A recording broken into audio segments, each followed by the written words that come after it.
Good morning, students. How are you? Today's topic is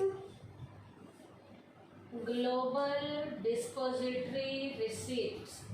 आज का हमारा टॉपिक क्या है? GDRs.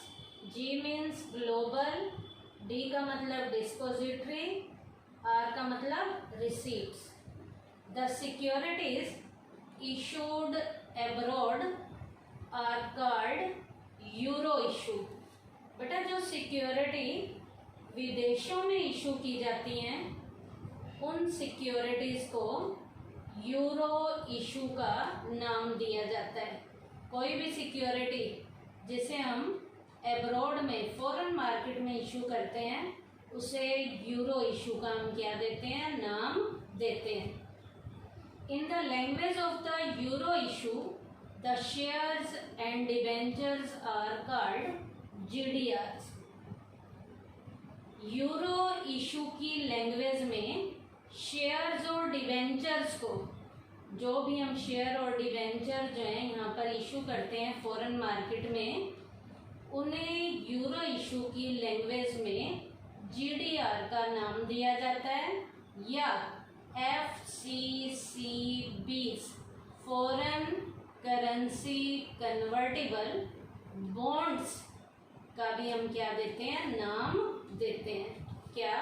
In the language of the euro issue the shares and debentures are called GDRs and FCCBs respectively. Euro issue की language में share और debentures को या तो हम GDRs का नाम देते हैं या FCCBs का हम क्या देते हैं, नाम देते हैं. The GDRs and FCCBs can be listed on the European and American stock exchanges. GDR को और FCCBs को यूरोपियन स्टॉक एक्सचेंज की मार्केट में या अमेरिकन जो स्टॉक एक्सचेंज है उस लिस्ट में लिस्टेड किया जाता है. GDRs और FCCB जो हैं यूरोपियन और अमेरिकन स्टॉक एक्सचेंज की, इन्हें लिस्ट में शामिल किया जाता है. इसका मतलब ये यूरोपियन और अमेरिकन स्टॉक एक्सचेंज की जो मार्केट है उस मार्केट की लिस्ट में इनको इशू करने का काम किया जाता है, इनके खरीदने और बेचने का काम किया जाता है. The GDR is an instrument which the companies of a country issue in US dollar in obtain to foreign capital. GDR एक ऐसा संयंत्र है, एक ऐसा इंस्ट्रूमेंट है जिन्हें कंपनीज वाले जो हैं US डॉलर के रूप में इन्हें इशू करते हैं ताकि फॉरेन लेवल की कैपिटल को लिया जा सके. इसका मतलब फॉरेन करेंसी को लेने के लिए इसे US डॉलर के रूप में इशू किया जाता है. इसका मतलब वहाँ लेन देन डॉलर में चलते हैं, किसी दूसरी करेंसी में नहीं चलते, ताकि फॉरेन लेवल की कैपिटल को प्राप्त किया जा सके. अब यहाँ पर भी आप एग्जाम्पल दे सकते हो कि कैसे फॉरेन लेवल की मार्केट में इन्हें इशू किया जा सकता है. मान लीजिए कोई भी हमारी कंपनी है, वो बाहर के यूरोपियन या अमेरिकन स्टॉक एक्सचेंज की लिस्ट की किसी भी सिक्योरिटी को खरीदने और बेचने का काम करती है, तो लेन देन रुपए में नहीं होंगे. वहाँ के लेन देन जो है, वहाँ की जो मेन कॉमन करेंसी है जो US का डॉलर है, उस डॉलर में वहाँ पर हमारे जो है एक्सचेंज ओवर चलेगा. हमारे जो ट्रांजैक्शंस जो हैं उनकी करेंसी जो है, जो कॉमन करेंसी है जो डॉलर है, उसमें लेन देन होंगे. जैसे GDR issued by Reliance industry are listed on the New York stock exchange. Therefore these transactions of sale and purchase of these GDRs can be made only on this stock exchange. तो इस stock exchange में जिस list में उनका नाम डला हुआ है उस लिस्ट में उनकी जो है ट्रांजैक्शन की जाएंगी।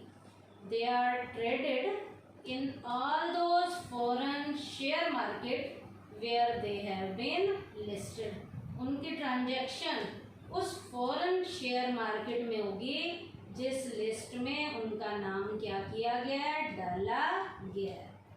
फिर से सुन लीजिए, जीडीआर्स जो हैं और एफसीसीबीज जो हैं यूरोपियन और अमेरिकन स्टॉक एक्सचेंज की लिस्ट में इनको डाला जाता है। ये ऐसे इंस्ट्रूमेंट होते हैं जिन्हें कंपनी जो है इशू करने के लिए यूएस डॉलर में इन्हें इशू करते हैं ताकि फॉरेन लेवल की कैपिटल को क्या किया जा सके, लिया जा सके। और they are traded in all those foreign share market where they have been listed. इनकी ट्रेडिंग उस फॉरेन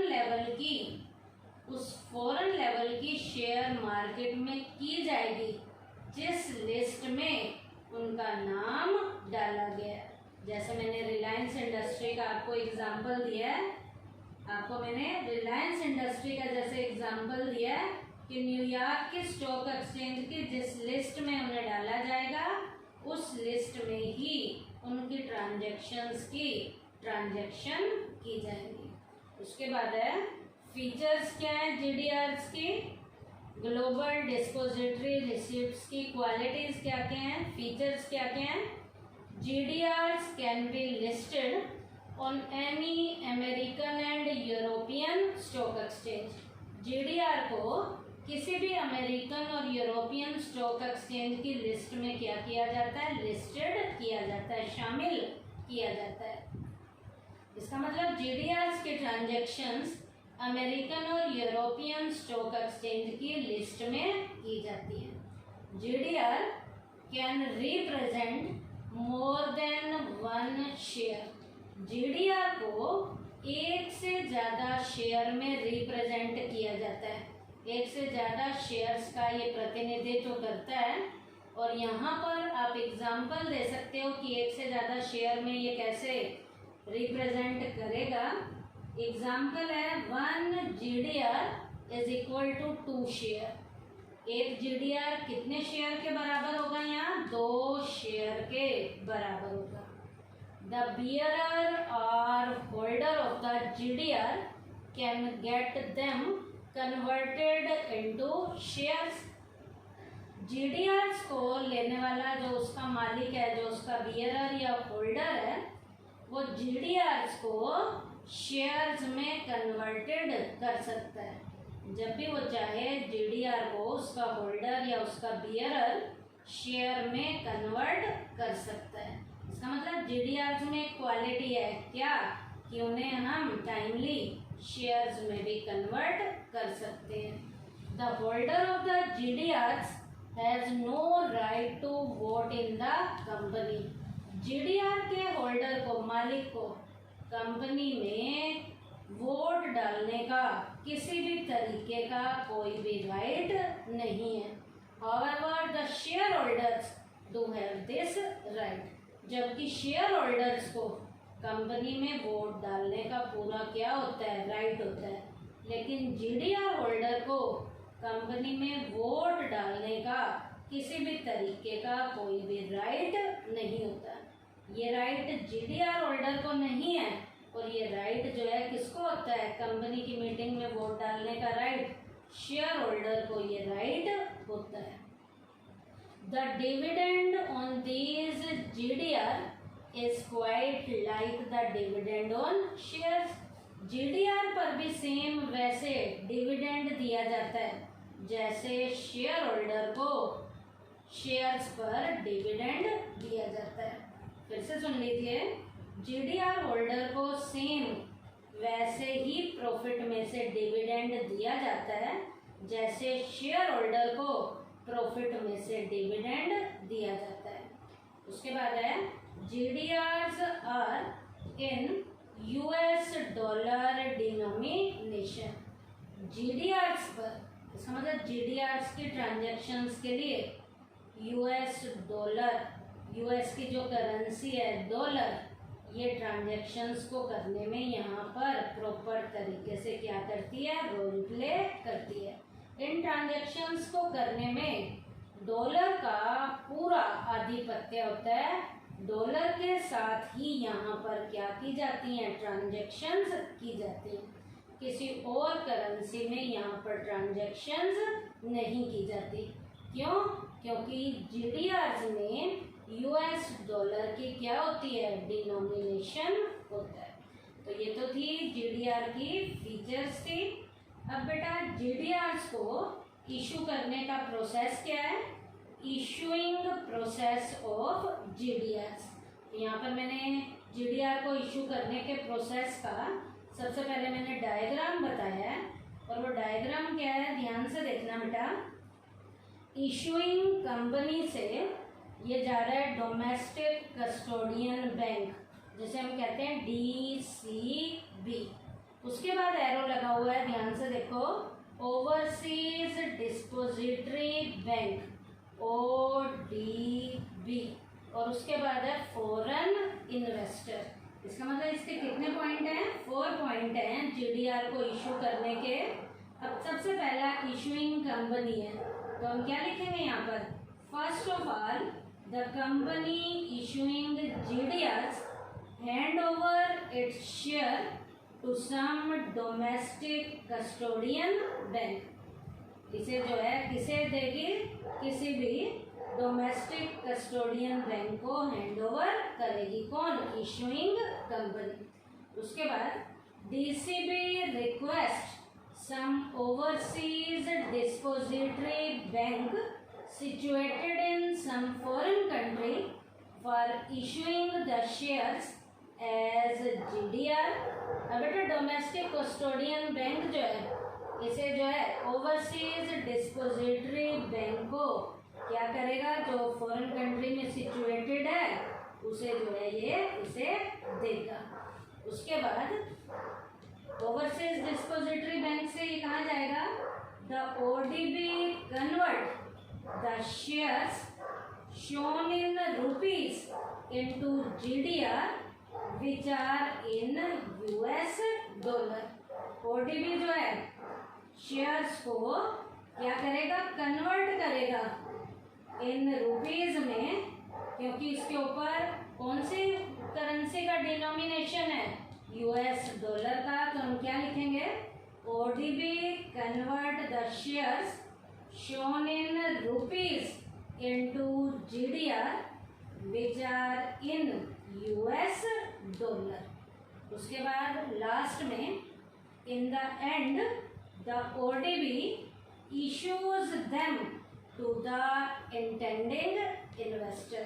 अब क्या करेगा ODB से, जो इंटेंडेड लेवल का इन्वेस्टर है उसे क्या कर देगा, इशू कर देगा। जीडीआर के इशूइंग के प्रोसेस में डायग्राम से इसे समझना आसान है। वो क्या है, सबसे पहला इशूइंग कंपनी है, उसके बाद डोमेस्टिक कस्टोडियन बैंक है, उसके बाद ओवरसीज डिस्पोजिटरी बैंक है, उसके बाद फॉरेन इन्वेस्टर है। तो यहाँ के 4 पॉइंट फिर से सुन लीजिए क्या क्या है। First of all company issuing GDR hand over its share to some domestic custodian bank. Next, domestic custodian bank request some, किसे रिक्वेस्ट करेगा, some overseas depository bank situated in some foreign country for issuing the shares as GDR. अब बेटा the ODB क्या करेगी इसे आगे, ODB converts the shares shown in rupees into GDR which are in US dollar। और last in the end the ODB issues them to the intending investors। तो ये बेटा GDR का इशूइंग का प्रोसेस था। उससे पहले हमने क्या किया, GDR की हमने क्या की, फीचर्स की, और उससे पहले मैंने आपको बताया ग्लोबल डिस्पोजिटरी रिसिप्ट के बारे में।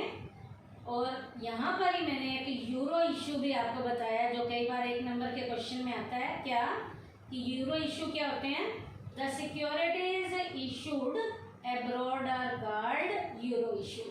ऐसे सिक्योरिटी जिन्हें विदेशों में इशू किया जाता है उसे हम कौन से इशू का नाम देते हैं? यूरो इशू का नाम देते हैं। तो आज के टॉपिक में हमने क्या किया बेटा? ग्लोबल डिस्पोजिटरी रिसिप्ट का मीनिंग किया है, इसकी हमने फीचर्स किए हैं और इसका इशूइंग प्रोसेस किया है। इशूइंग प्रोसेस के 4 पॉइंट जो आपको याद रखने हैं: इशूइंग कंपनी, फिर डोमेस्टिक कस्टोडियन बैंक, फिर ओवरसीज डिस्पोजिटरी बैंक और लास्ट है हमारा फॉरेन इन्वेस्टर्स। थैंक यू बेटा।